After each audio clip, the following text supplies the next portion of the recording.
Hey there, Halloween fans, how's it going? I'm your host Douglas at Drownboy Productions, and you're watching the 31 Days of Trick or Treat.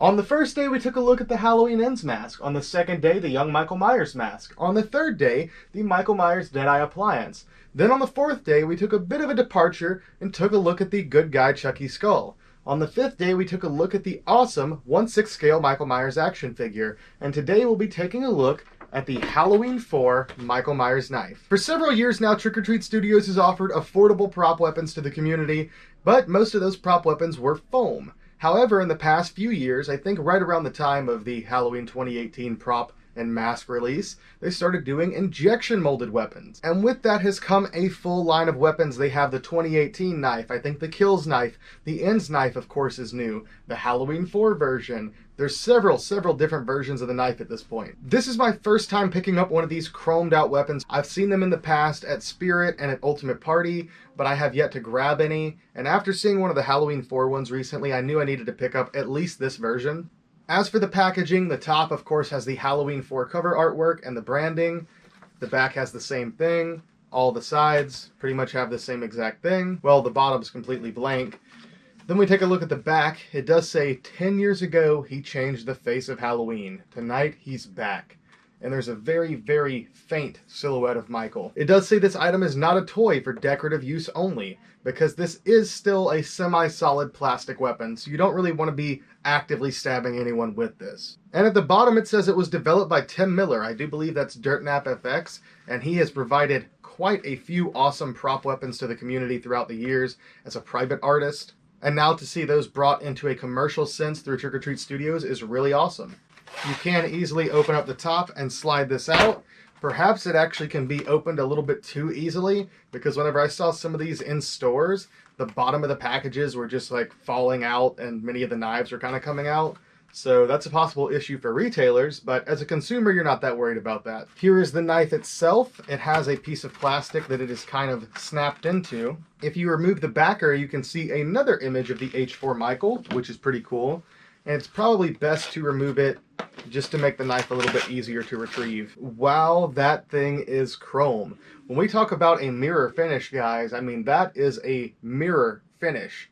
It looks a little bit cloudy already. Some of that's from how it was packaged and some of that's from me handling it. I guess it does pick up your fingerprints very well, so I guess maybe be careful about touching the blade too much. The chrome finish on these looks very similar to the Fun World Ghostface knives that were just recently released.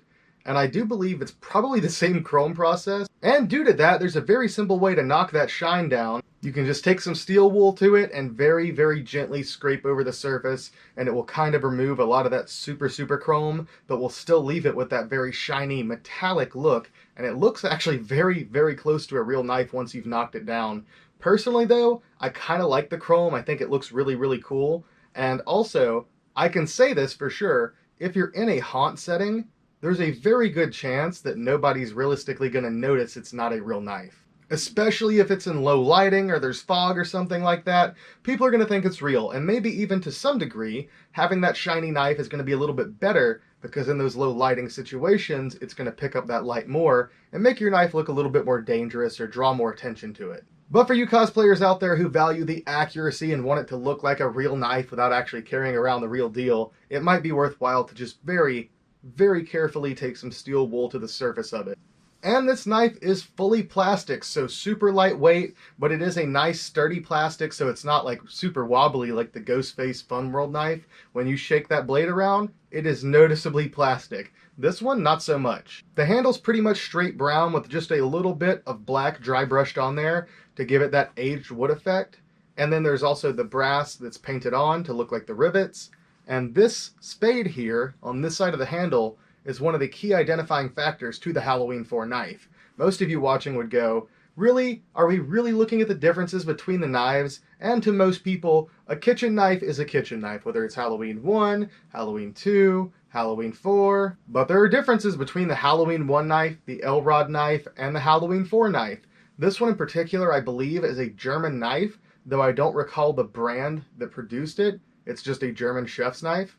And even though I'm wearing my Halloween 1 Michael jumpsuit, I actually do plan to use this for a Halloween 4 costume. I have my coverall still. I wanted a proper knife to go with it. I have a decent aluminum one here with some blood on it, but I wanted to have one of these nice, shiny, clean ones to go with the costume.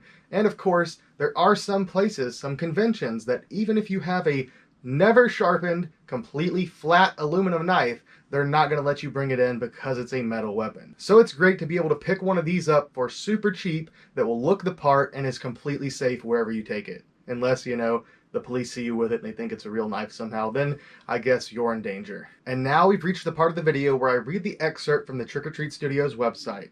So, it says the Halloween 4 Return of Michael Myers Butcher Knife, sculpted by Tim Miller.